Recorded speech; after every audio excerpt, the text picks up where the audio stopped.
الراجل ده اسمه ويم هوف، عنده 66 سنة. الراجل ده بيعمل حاجات من اللي احنا بنقول عليها قدرات خارقة، زي ان هو يطلع جبل تلج وهو لابس شورت، او يقعد في حوض تلج وقت طويل، او ان هو يمشي مثلا في الصحراء مسافات طويلة من غير ما يشرب ولا بق مية، لدرجة ان هو قرر يحقن نفسه ببكتيريا اسمها ايكولاي، بكتيريا سامة الجسم ما بيستحملهاش، عشان بس يثبت للعلماء انه عن طريق التنفس يقدر يقاوم البكتيريا دي، ويقدر يغير رد فعل جسمه على الاعراض بتاعتها.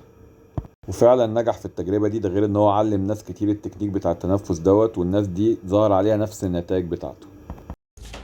السلام عليكم، ازيكم يا جماعه؟ يا رب تكونوا بخير. النهارده فيديو مختلف شويه، ليه علاقه برضو بصحتنا، وليه علاقه برضو بان ازاي نحسن صحتنا من غير ما نضطر نلجأ لادويه او ندفع فلوس. حاجه من الحاجات اللي انا مؤخرا ابتديت اعرف واقرا عنها كتير، والحمد لله ربنا رزقني بواحد صاحبي بيفهم في الموضوع وده شغل اصلا، فهو موجود معانا النهارده عشان يفهمنا اكتر عن الموضوع. في المدارس اتعلمنا جغرافيا وتاريخ وحساب، بس حد قبل كده اتعلم ازاي يتنفس؟ محدش علمنا ازاي نتنفس. التنفس تقريبا هو اهم بروسيس، اهم حاجه بتحصل في الجسم. نظبط بس شويه حاجات بسيطه في الطريقه اللي احنا بنتنفس بيها، وهنبدا نشوف الاثر ده بشكل ايجابي وبشكل جميل جدا. الموضوع هو التنفس. عمرك تخيلت ان انت ممكن تكون اصلا بتتنفس غلط؟ عمرك تخيلت ان انت ما اتعلمتش تتنفس ازاي صح؟ عمرك تخيلت التنفس ده ممكن يكون بيأثر على صحتك قد ايه، على ذهنك قد ايه؟ ده اللي هنعرفه في الحلقة بتاعت النهارده. ده ميسرة صلاح، وميسرة ساعد آلاف من الناس إن هم يحسنوا حياتهم وصحتهم عن طريق التنفس والتأمل. النهاردة هو موجود معانا عشان يشرح لنا شوية حاجات مهمة كانت مستخبية علينا، وإحنا محتاجين نعرفها ضروري عشان صحتنا تبقى أحسن. طيب ميسرة، في ناس كتير برضو اكيد من اللي بتتفرج تفسير الاسترس دايما عندهم ان هو يبقى فاكر ان الموضوع بس متعلق بذهنه او بمخه، بس اللي هو انا عندي لود، عندي افكار كتير، عندي ضغوطات وديون ومش عارف ايه، فانا هبقى مجهد ذهنيا. بس مش كل الناس تبقى عارفة ان الموضوع ممكن يأثر كمان جسديا. يعني انت ممكن تحس بألم، او ممكن تحس بصداع، ممكن تحس بتعب، ضيق تنفس او بسبب ان انت عليك ستريس جامد او عليك ضغط جامد. فتيجي تروح للدكتور يلاقي فعلا، يكشف يلاقي ان انت كويس مفيش حاجه، فيبعتك تعمل اشعه، فتلاقي الاشعه دي طلعت كويسه، فانت دايره تقعد مفرغه. تقول انا كويس، والاشعه بتقول ان انا كويس. طب انا ايه اللي محسسني بالم هنا؟ ايه اللي محسسني بصداع؟ فعايزك تكلمني شويه عن الموضوع دوت، وايه اللي الناس ممكن تعمله يساعدهم في الموضوع ده. ناس كتير جدا اول ما تصحى من النوم يحس ان هو عنده قبضة في قلبه، مش عارف هو ليه حاسس بالقبضة دي. ناس كتير جدا يلاقي ان طول الوقت عقله يحس ان عقله مشدود، او يلاقي نفسه مش عارف ينام كويس وكل ما ينام يقلق، او يحس ان هو عنده ضيق تنفس كده اثناء اليوم ومش عارف ياخد نفسه كفاية. كل دي اعراض للتوتر. التوتر هو عبارة عن طاقة مشتتة موجودة داخل الجسم، بتحصل بسبب التفكير الكتير، بتحصل بسبب ان في امور معينة ممكن تكون متعلقة في حياتك وانت مش بتحسمها، وانت مش بتاخد فيها قرار، وانت مش بتتعامل معاها صح. بيحصل بسبب ان الجهاز العصبي بيكون مجهد بشكل كبير جدا، فانت مش بتبقى عارف تعمل معاه ايه. ففي الاول الموضوع بيظهر في الافكار، بعد كده الموضوع بيبدأ يظهر في الجسم، وتبدأ تشوف أعراض جسدية مباشرة قوية جدا. الناس اللي عندها مشاعر حزن كبيرة جدا ممكن تحس مع الوقت إن في مشكلة في القلب. الناس اللي بيبقى عندها مشاعر غضب كبيرة جدا ومش بيعبروا عن الغضب ده ممكن مع الوقت يحسوا إن عندهم مشكلة في الكبد. فكل حاجة بنحس بيها جسديا هي في الأول بتتكون في عالم المشاعر. مفيش حاجة اسمها إن الإنسان منفصل، أو الإنسان هو جسم بس، أو الإنسان هو أفكار بس. الجسم هو وحدة شمولية، أفكار وعقل ومشاعر كلهم بيأثروا في بعض بشكل قوي جدا. ولو أنت ما أدركتش أهمية التأثير ده وإزاي تتعامل معاه، هتفضل تايه وبتلف حوالين نفسك، ومش بتوصل لإجابات لحاجات في حياتك، ومش بتوصل لسبب التوتر اللي انت قاعد تدور عليه. تفتكر زي ما الاكل، نظام اكل معين او الصيام ممكن يخليك عشان انا برضو عايز اسالك، ان زي ما احنا قلنا ان في حاجات بتستخبى عن الناس باسباب تجاريه، ان مثلا انا مش هعرف ابيع لك دواء لو انت عرفت المعلومه الفلانيه، خلاص مش هعرف ابيع لك الدواء ده تاني. فزي ما انت قلت ان في حد ممكن يبقى صاحي تعبان مش عارف يروح يشتري مسكن، يبقى يقول انا عندي وجع، عندي صداع، مش فيروح يشتري مسكن. فتفتكر ان هل برضو زي ما الاكل ليه تاثير او الصيام ليه تاثير جامد قوي على صحتك وممكن يخليك ما تحتاجش اصلا الادويه، وزي ما ناس دلوقتي بقت بتعالج نفسها من امراض صعبه جدا بالصيام، هل ممكن يبقى ده طريقه علاج لحد تعبان او حاسس بحاجه معينه، بدل ما يروح يشتري حبايه المسكن ولا شريط البنادول او يروح عامل حاجه معينه تخليه فعلا يريليف او تخليه يتحسن في الوقت اللي هو تعبان فيه؟ اسهل وابسط حاجه حرفيا تحل معظم مشاكل حياتك هي التنفس الصحيح. تعرف ان معظم الناس في الحياه بيتنفسوا بطريقه غلط. المفروض اول حاجه يا جماعه نتعلمها في المدارس هي التنفس. في حد اتعلم ازاي يتنفس؟ احنا بنتنفس غلط، معظم الناس بتتنفس غلط. طيب ايه هو التنفس الصحيح وايه اهمية التنفس اصلا؟ التنفس مش مجرد هواء بيدخل وبيخرج من الجسم وخلاص. الاكسجين ده هو اهم مصدر للحياة بيدخل لجسمك، والتنفس هو مقياس لمستوى التوتر بتاعك، وهو مقياس لكل حاجة، مستوى الافكار بتاعك ولكل حاجة بتحصل في حياتك. فكل ما التنفس بتاعك يكون متقطع ويكون التنفس قصير shallow breathing، كل ما بتكون افكارك متسارعه جدا جدا جدا، وبتكون مشاعرك تقيله ومشاعرك ملخبطه وفيها توتر عالي جدا. وكل ما التنفس بتاعك سوري انا اسف لو قطعتك، الشالو بريزنج دوت ممكن يحصل عشان الناس تفهم برضه، ممكن يحصل لو انت مثلا مشغول قوي في حاجه، اصل ده بيحصل لي انا برضه ساعات، يعني ممكن ابقى انا مسحول في شغل او بعمل حاجه اقسم بالله انا بنسى اتنفس فعلا، انا بنسى. بالظبط، ناس كتيره جدا بتقول الموضوع ده، انا بنسى اتنفس. تلاقي شخص شغال 10 ساعات متواصل، انا ناسي اتنفس. شخص ساعات ناس اثناء ما هي نايمه تلاقيه بيصحى كده هو مش عارف يتنفس. والله حتى حصلت لي قبل كده اثناء النوم قبل كده يس. فالتنفس هو مش حاجه يا جماعه بتحصل كده وخلاص. التنفس مهم جدا ان احنا نتعلم نتنفس بالطريقه الصحيحه. كل ما تكون التنفس بتاعك عميق والتنفس بتاعك مرتاح، كل ما افكارك بتكون هاديه، كل ما مشاعرك بتكون متزنه، وبتكون حاسس كده بحاله داخليه من الهدوء وحاله داخليه من السكون. فجرب معايا التمرين ده. خد نفس عميق جدا وحط ايد على الصدر وحط ايد تانية على البطن. خد نفس عميق عميق عميق وحس اثناء النفس العميق هل الايد اللي فوق هي اللي بتطلع لبره؟ لو الايد اللي فوق اللي بتطلع لبره يبقى انت بتتنفس من الصدر، يبقى انت بتتنفس بجزء صغير جدا من الرئه، وهو ده التنفس العكسي اللي معظم الناس بتعمله، لان الرئه مش هتعرف تطلع لبره كتير. ده في الخروج ولا في الدخول؟ في الشهيق ولا في الزفير؟ في الشهيق. وانت بتاخد شهيق، فلو انت بتاخد الشهيق لقيت الصدر هو اللي بيطلع لبره، ده معناه ان انت بتاخد تنفس باول جزء بس. الرئه دي من اكبر الاعضاء في الجسم، انت بتاخد تنفس بجزء صغير جدا. ليه؟ لان هنا في قفص صدري، فالرئه مش هتعرف تخترق القفص الصدري، فهي دوب بتطلع بره سنه صغيره. ولكن التنفس الصحيح ان انت تاخد نفس عميق وتحس ببطنك هي اللي بتتنفخ شويه، بطنك هي اللي بتتنفخ مع الشهيق. ده معناه ان الرئه بتمتد لتحت وبتضغط على الحجاب الحاجز وبتضغط على الجهاز الهضمي، فتحس ان انت بطنك بتتملي، فهيبدأ الأكسجين يوصل أكتر بكتير جدا لمخك لجسمك. هتحس ان انت تركيزك بقى أحسن، هتحس ان انت استرخائك بقى أحسن. مستحيل تكون بتتنفس صح وفي نفس الوقت تكون غضبان، في نفس الوقت تكون متضايق. مستحيل، الاتنين ما بيجوش مع بعض أبدا. عشان كده بيقولك لما تكون في مشاعر غضب عالية جدا خد بس شوية أنفاس عميقة. مجرد 10 دقايق في اليوم ان انت تتنفس بالطريقة الصح كفيلة ان هي تغير حياتك كليا. مجرد ان انت تقعد كده في وضعية مريحة، تغمض عينيك، تاخد شهيق بعمق، طلع الزفير بعمق، تاخد شهيق بعمق، طلع الزفير بعمق. هتلاقي في النص في افكار، في دوشة بتيجي، ترجع تركز على الشهيق والزفير، ما تحاربش افكارك. هتسرح شوية، ترجع تركز على الشهيق والزفير. 10 دقايق اول يوم الموضوع هيبقى صعب شوية، تاني يوم هيبقى اسهل.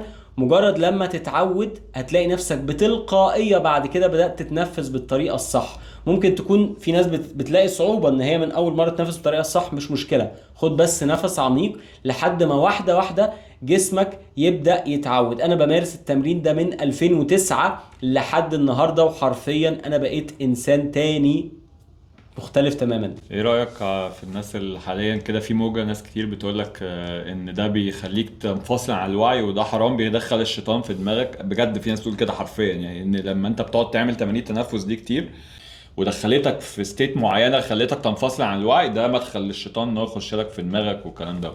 ايه رأيك في الموضوع ده؟ هو الانسان دايما عدو ما يجهل، فالإنسان لما يبقى في حاجة بيسمع عنها وهو مش فاهمها بعمق بيقعد يحكم عليها من بعيد وبيقعد يهاجم الحاجة دي وهو مش فاهمها، مع انه لو فهم شوية يعني ايه التنفس صحي، لو فهم ان دي دي حاجه ربنا عملية. خلقها لنا يعني. انت مش هتجيب حاجه تسحر وتعمل، مش هتبقى دجال يعني، انت هتنفس. مش بس عارفها كده، هتتنفس مش بس كده، هو ايه مبدأ الخشوع؟ يعني ايه يقول لك ان انت تبقى عندك اتصال روحي او تبقى في حالة من الخشوع؟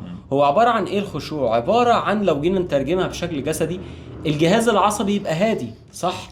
في شخص هيبقى متوتر كده، مش انت بيقول لك لما تخش في حالة صلاة، لما تخش في حالة خشوع الجهاز العصبي بتاعك بيهدى. مليون في المية. طيب ما انت عشان الجهاز العصبي بتاعك يهدى محتاج ان انت تتنفس بالطريقة الصح. فاحنا فصل الدين عن الحياة وفصل العبادات عن كل حاجة عملية وكل حاجة علمية في الحياة هي من أسوأ طرق التفكير، ومن أكتر الحاجات اللي بتخلي الإنسان قافل كده على نفسه وعايش في واقع منعزل وعايش في معاناة كتير جدا ومش عارف ان هو يخرج منها. وانت لو فكرت شويه فعلا ان انت لو انت واحد بتحاول مثلا ان انت تحسن مودك، او ان انت تحسن حالتك الجسديه او النفسيه عن طريق التنفس، انت لو قعدت تفكر في الموضوع شويه، ايه الحرام في ده؟ ربنا خلقك بتتنفس، بس ده انت عمال تعمل طول الوقت من ساعه ما اتولدت لحد ما تموت، عمال تعمل. انا شفت يا كريم، ايه الحرام في كده؟ ده انت عايش عشان تتنفس. حرفيا انا شفت آلاف الناس بيقولوا لي ازاي لما اتعلم يتنفس بالطريقة الصح ازاي ده خلاه اكثر خشوعا واكثر تركيزا في الصلاة واكثر قربا من ربنا وحاسس باتصال روحي اكتر مع نفسه. حرفيا انا بكلمك عن آلاف الناس. فزي ما في ناس كتيرة قوي كان عندها أفكار معينة عن مواضيع الأكل، ودلوقتي بدأت الموازين تتقلب واكتشفنا قد إيه إن في أنظمة معينة قاعدة تضحك علينا وقاعدة تضللنا علشان يخدموا مصالح معينة. نفس الموضوع ده حاصل في حاجات كتير جدا. ما تفتكروش يا جماعة إن الموضوع ده حاصل في موضوع الأكل بس، لا ده في التعليم، ده في الصحة، ده في الدين. ومن أكتر الحاجات اللي داخلها هو موضوع الدين، علشان ده من أكتر الطرق اللي الأنظمة دي تتحكم فيها من الناس. بالظبط، عشان هي مشكلة وعي. هو عايزك نايم طول الوقت، هو عايزك نايم عشان لو انت نايم هيقدر يتحكم فيك. لو صحيت وفهمت،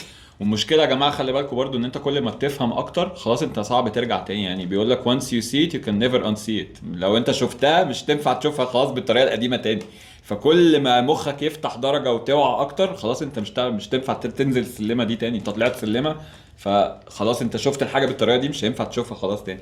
فده اكبر دليل ان انت فعلا بتبقى نايم ومحتاج تصحى، لان خلاص انت شفت الحقيقه 100%. ويم هوف الملقب برجل التلج، الراجل ده يا جماعه رجل اسطوري. الراجل ده مراته انتحرت في وقت من الاوقات في حياته، وبقى هو لوحده مع 5 عيال كبار مش عارف يعمل معاهم ايه، وعايش في معاناة كبيرة جدا. وخلاص كان هو كمان قرب ان ينهي حياته، لحد ما اكتشف طريقة معينة للتنفس الصحيح.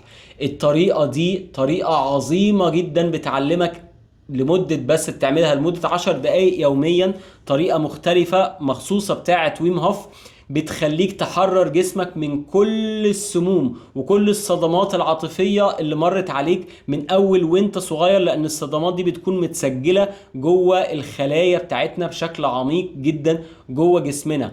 بتخليك ان انت ترفع المناعة بتاعتك، بتخليك ان انت تستحمل درجات الحرارة القاسية جدا. كل الناس اللي حواليك يبقوا بيجي لهم برد وانت مش بيجي لك برد ولا اي حاجة بسبب طريقة التنفس. بيقعد في التلج حرفيا بالساعات. انا شفت ناس صورت معاه، في ناس راحت صورت معاه. هو دايما موجود في حته برد قوي محدش يقدر يقعد فيها غيره فعلا حرفيا، وقدرته على استحمال البرد مش طبيعيه يعني. حقق ارقام قياسيه تقريبا بالظبط. رجل التلج ايس مان حقق ارقام قياسيه كبيره جدا. بيقعد في ايس بوكس، يقعد في مكان ضيق جدا وبحيرات ثلجيه، ويقعد اكتر من ساعه متواصل. وهو اجمل حاجه ان هو بيقول لك انا ما عنديش اي قدرات خارقه، انا هو ده التكنيك بتاعي. عملوا عليه ابحاث علميه واثبتوا ان هو تاثيره قوي جدا وبيأثر على العقل وبيشفي من الامراض وبيقوي المناعه وبيخلي عندك قوه ذهنيه وتركيز عالي جدا 100 الاضعاف. الراجل عنده حاجه و60 سنه يمكن دلوقتي، وصحته ما شاء الله قوية جدا. واجمل حاجة ان هو بيعلم الناس كلها التكنيك ده، وتقدر تتعلمه فور فري، وبقى ياخد الناس معاه في جبال هو الهيمالايا. فعلا مش بيبيع حاجه، هو فعلا دايما بلاحظ ان هو بيدي التكنيك زي دكتور ضياء العوض الله يرحمه برضه، هو مش بيبيع حاجه، هو كان بيديك بيقول لك اهو. وفي الاخر الموضوع فعلا متعلق بالمنطق، بما ان كذا اذا فكذا. هو بما ان الراجل ده جرب والتجربه دي فرقت معاه وصحته باين عليها ان هي كويسه وان الناس اللي جربت كلها استفادت، يبقى المنطق بيقول ان ده علم. مش لازم بقى نرجع للكتب، ومش لازم نشوف اللي في الكتب فيها التكنيك بتاع البريزنج ده موجود في الكتب ولا لا، لان في خلاص تجربه اوريدي بتحصل قدامنا وبيجي نتيجه. والاجمل من كده ان ويم هوف جاب علماء ودرسوه واثبتوا كمان الحاجات بتاعته وحطوها في كتب واتوثقت، فحتى في العلم هي بقت علميه وبقت موثقه، وبدا كمان يكون معترف بيها. ولكن رغم كده ناس كتيره جدا ما تعرفش، وناس كتيره جدا مش بتبحث، وتعودوا بس على شويه افكار تقليديه. ويم هوف بياخد الناس معاه في مناطق ثلجيه بارده جدا، وتلاقي كل الناس لابسه جواكت ولابسه حاجات تقيله وقاعدين يمشوا كده فوق الجبل وهم بالشورتات وماشيين عادي جدا. شفت فيديو انا استغربت جدا. يعني ليه؟ استحماله مش طبيعي. لان هم والناس اللي معاه كمان، لان هو دربهم على نفس لا، التقنيه. ومش واحد شكله بيمثل، يعني مش هتحس ان هو مثلا ايه اللي هو بردان بس بيحاول يعمل لا، هو فعلا مستمتع، هو في مود تاني، هو مش بني ادم قاعد متأزم من البرد ولا حاجه. اصل خلي بالك ممكن ناس تقول لك ما عادي يا عم ممكن يكون بردان بس بيمثل. لا انا شفت فيديوهات الراجل ده مش بيمثل، الراجل ده فعلا مش بردان بجد. وعلم التكنيك بتاعه لناس كتيره جدا، لمئات الالاف يمكن من الناس اذا لم يكن الملايين حوالين العالم، والناس بتستجيب والناس بتشفى هي كمان، والناس بيحصل معاها تطورات جميله جدا. فده من اجمل الامثله اللي تقول لك ان في حاجات كتيره جدا مخفيه عنها، وفي شويه تكنيكس لو اتعلمتها وشويه حاجات لو فهمتها عن الحياه هتغير حياتك كليا، هتغير صحتك للأحسن، هتخلي أفكارك أهدى. أنت كده كده عايش، إحنا كده كده موجودين، لقينا نفسنا على هذا الكوكب. ليه نعيش متضايقين؟ ليه نعيش في مرض؟ ليه نعيش في ضيق؟ ليه ما نعيش الحياة living fully؟ تعيش الحياة بالكامل، تحس بطاقة الحياة كده وهي بتسري في كل خلية في جسمك. تصحى من النوم نشيط، تنام تدخل في نوم عميق، تبقى بتنجز، تبقى عندك شغف، تبقى بتعمل حاجات. كل ده ممكن يحصل بس لو انت اتعلمت تتنفس بالطريقة الصحيحة. طيب سؤال شخصي بقى ليك انت، امتى اخر مرة حسيت، انا عارف ان انت بقالك كتير بتبراكتس الموضوع ده، وعارف ان انت يعني بقالك فترة واخد this way of life، فانا عايز اسالك انت اخر مرة مثلا حسيت ان انت متضايق او انت مكتئب او الحسيت اللي بتيجي للناس الطبيعية دي، اللي هو مثلا حسيت بكده ورحت قدرت تعمل حاجة غيرت الموضوع، ولا اصلا انت عشان بقالك كتير بتعمل كده خلاص اصلا بقاش يجيلك الاحساس ده او ما بقتش تتعب اصلا؟ حلو جدا. فده سؤال مهم جدا. ان احنا في الاخر بشر، احنا كده كده موجودين في تجربة انسانية، ولكن اللي بيختلف احنا بنمر بمشاعر مختلفة. عادي ممكن امر بمشاعر دي، ممكن امر بمشاعر خوف، ممكن امر بمشاعر معينة، ولكن الفكرة اول حاجة طريقة تعاملي مع هذه المشاعر اختلفت كليا. بدل ما انا زمان كنت بدخل جوه هذه المشاعر وممكن اقعد كذا يوم، وممكن تقعد فكرة معينة، موقف حصل معايا من سنين او من شهور، قاعد كل شوية افتكره وافكر فيه واحس ان انا متضايق، افتكره واحس ان انا متضايق. لا، دلوقتي ممكن يقعد معايا دقايق وخلاص ارجع تاني للحظة الحاضرة، وارجع تاني للتنفس الصحي، وارجع تاني لجسمي. بسمح لنفسي امر بالمشاعر المختلفة، لان احنا بنتعلم منها. مشاعر الحزن، مشاعر الالم، احنا بنتعلم حاجات كثيرة جدا من المشاعر دي، ولكن بسرعة جدا اقدر ان انا يحصل تشافي سريع جدا منها. وبقى الاساس الحمد لله، الاساس في حياتي ان انا حاسس بالاسترخاء، الاساس ان انا حاسس بالهدوء، الاساس ان انا ما بقتش ادي اهمية كبيرة قوي لاي حاجة، لاني ادركت ان الافكار بتاعتنا هي السبب في الامراض اللي بتجيلنا، هي السبب في المشاكل المادية اللي بتحصل في الحياة، هي بسبب في مشاكل العلاقات. كل المشاكل دي هي موجودة فقط بسبب الافكار اللي احنا بنفكر فيها. لو اتعلمت ان انت تهدي افكارك، التأمل والتنفس الصحيح بيعلمك ان انت كأنك معاك ريموت كنترول تدوس عليه يهدي الافكار بتاعتك من الدوشة دي. لو المهارة دي بس اتعلمتها، انت هتوفر على نفسك سنين ضوئية في رحلتك في الحياة. زي ما الدكتور برضو ضياء الله يرحمه كان بيقول ان هي في الاخر جيم، هي لعبة، يا تعرف تلعبها صح يا ما تعرفش تلعبها صح. فانت لازم تبقى عارف ان هي انت عايش شوية صغيرين وانت في جيم فعلا جيم كله تيست زي اي فيديو جيم بتلعبه، يا تعرف تلعبه وتبقى بتلعبه حلو فعلا، يا الا فعلا مش هتبقى عارف تلعبه وهتلاقي ان الدنيا الضرب بيجي لك من كل حته، هتلاقي الضرب جاي لك من كل حته نفسيا وجسديا، وبتمرض وفلوسك قليله ومش عارف تتعامل مع المشاكل وكل ده. فلو اتعلمت، احنا كل الرساله اللي انا بحاول اديها لكم في الفيديوهات بتاعتي سواء اللي بقولها لوحدي او اللي بقولها مع حد من صحابي، ان ازاي تعرف تلعب اللعبه دي صح، ازاي يبقى عندك المهارات اللي تخليك تعرف اللي تلعب وتستمتع بيها. طيب الناس ازاي توصل لاحسن تكنيك بريزنج مثلا تنفس ممكن تعمله فور فري من غير ما تدفع فلوس؟ حد عايز يتعلم ويخش في الموضوع يتعمق اكتر يعمل ايه؟ يخش عندك مثلا ولا في حاجه ممكن يشوفوها؟ قول لي. للي حابب يتعلم اكتر عن طريقه التنفس الصحيح، في فيديو جميل جدا موجود فور فري على القناه بتاعتي، ومن خلاله تقدر بمنتهى البساطه وبعمق اكتر كمان من اللي شرحته هنا تتعلم طريقه التنفس الصحيح. هسيب لكم الفيديو اللي قال عليه دوت في الديسكربشن، هتلاقوا اللينك بتاعه في الوصف. خشوا لو حد فعلا عايز يتعمق في الموضوع ويجرب. في الاخر احنا بنجرب نظام الطيبات، كلنا ما عرفناش هو حلو ولا غير لما جربنا. ما كلنا في الاول بنقول ايه العبط ده، وقلنا ده الحلقه اللي فاتت ايه الراجل المجنون اللي بيقول ما تاكلوش فراخ وبيض ده، ايه مش عارف ايه. الناس ما فهمتش ايه ده غير لما جربت. فما تحكمش على حاجه، ما تحاولش تحكم على حاجه غير لما تجرب بنفسك. جرب وارجع قول لي حسيت بايه، الموضوع فرق معاك ولا لا. النوم اخر حاجه بقى عشان دي مهمه قوي. هل الناس اللي مش عارفه تنام او الناس اللي عندها مشاكل في النوم بما فيهم انا يعني، هل هو محتاج يركز على طريقه تنفس معينه قبل ما ينام؟ وهل لو ركز ده يخليه اصلا يعرف ينام؟ من اجمل الحاجات اللي بتساعد على النوم العميق هو اول حاجه ان انت تقعد نص ساعه قبل ما تنام تفصل عن كل حاجه. بلاش الحركه بتاعه السكرولينج قبل النوم، بلاش ان انت يبقى فيه تشتت قبل النوم. نقعد نص ساعه قبل النوم تفصل، تبعد عنك الاجهزه، تفصل عن كل حاجه. طب هل ده معناه ان انت النص ساعه اللي هتعمل فيها كده دي تبقى خلاص انت مغمض وبتستعد انت للنوم؟ كانك نايم، انت بتستعد للنوم. في للنوم. ناس لما بتغمض وبتستعد للنوم ده دماغها تشتغل اكتر. ما هو دماغهم تشتغل اكتر ليه؟ بسبب ان هي اصلا دماغهم شغاله. فالتامل والتنفس الصحيح هيساعدهم ان الدماغ تبدا تهدى. ان هو لو هو بس وانا نايم على السرير كده قعدت اعمل شويه تنفس استرخائي، اخلي بطني تتنفخ زي البالونه كده مع الشهيق، تنزل مع الزفير، تنفخ مع الشهيق وتنزل مع الزفير، وفضلت اكرر العمليه دي اكررها. طيب ممكن تورينا سريعا كده طريقه صحيحه مثلا مره او مرتين للتنفس محتاج يفضل يعملها قد ايه مثلا؟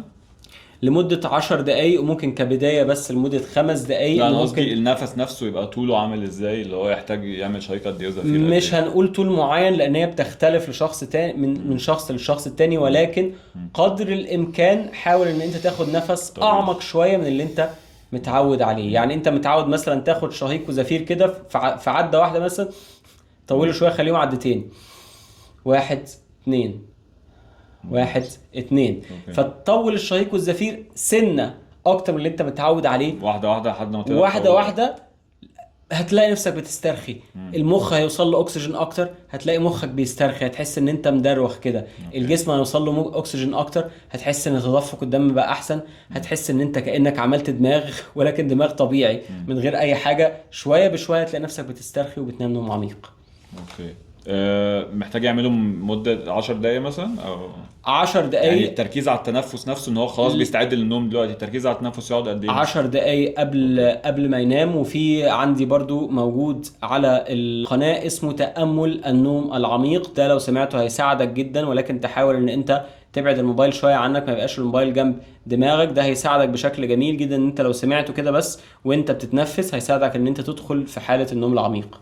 هحط لكم الشانل بتاعت ميسرة في الديسكريبشن، وقولوا لنا في الكومنتات مستني رايكم في الموضوع، مستني رايكم لو حد جرب يقول لنا التجربه عملت معاه ايه، وقولوا لنا ان شاء الله لو عايزين نتعمق اكتر في الموضوع دوت. ميسرة مش بس بيعمل تكنيكس بتاعت بريزنج، مش بس بيعمل حاجات تنفس، لا هو بيعمل حاجات تانية كتير بتساعد الناس اكتر في ان هي تبقى احسن في حياتها، وان هي تبقى احسن في شغلها، وان هي تبقى احسن عامه نفسيا. فقولوا لنا في الكومنتات لو عايزين ان شاء الله نعمل لكم حلقات تانية، وما تنسوش تعملوا لايك وسبسكرايب، وخشوا شوفوا الشانل عنده واعملوا له فولو، واشوفكم الحلقه الجايه. باي باي. سلام.